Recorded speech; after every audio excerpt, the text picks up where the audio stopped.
want me to put him in a special needs school?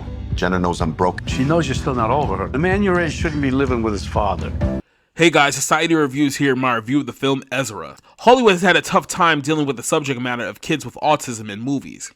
In 2021, the film entitled Music was lambasted by critics due to people taking exception to how the film handles autistic people, specifically during outbursts and tantrums. Because the subject matter of autistic children is such a hot-button issue for many people, Hollywood by and large tries to ignore it as much as possible. That doesn't mean that you won't get movies that try to tackle the approach from a sympathetic perspective, which gives us the latest film from Bleecker Street entitled Ezra. No, this is not a movie about the life of Ezra Miller, thank God. Ezra is the story of an up-and-coming stand-up comedian in the New York City circuit named Max, played by Bobby Cannavale. Max is recently divorced and shares custody with his young autistic son named Ezra.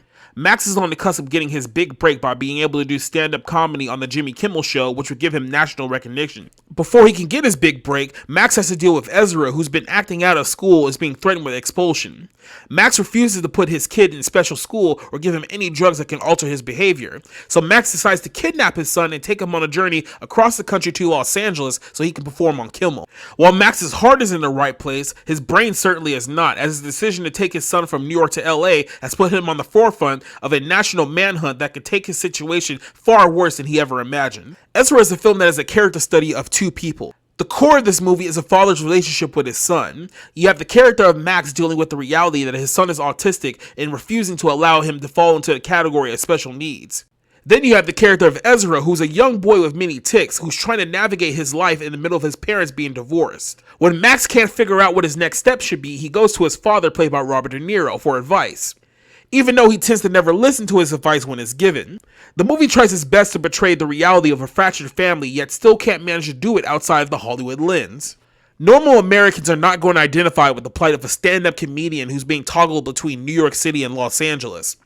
The typical Hollywood problem of being in a bubble and not understanding how life outside the two coasts works leaves this film with a massive emotional disconnect that desperately needs in order to fulfill its story. Tony Goldwyn, who is the director of this film, tries to model this movie similar to the 2014 film Chef that was directed by Jon Favreau. In the film Chef, Favreau is a borderline absentee father who drops his entire life for a glorified road trip and a true bonding moment with his son.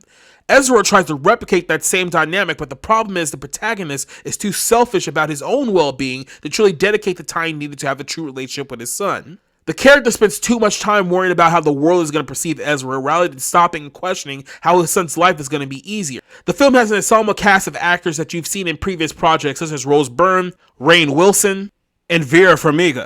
The performances of this movie are good, but nothing is going to stand out in the grand scheme of movies this year. When it comes to the film's depiction of autistic kids, the movie fails to present an audience a more ideal way to deal with children with disabilities. However, it succeeds at showing the difficulty that parents have in raising a child that requires a lot of patience and understanding that, quite frankly, many families don't have. You're not going to get many heartwarming films in 2024, but Ezra is a solid change of pace for audiences that are looking for something a little less nihilistic. With that said, the film certainly falls short of its own expectations that it's set to realize. At the end of the day, I give Ezra a 2.5 out of 5. You're fighting for something. You might have to suffer consequences, but it's worth it because you did it.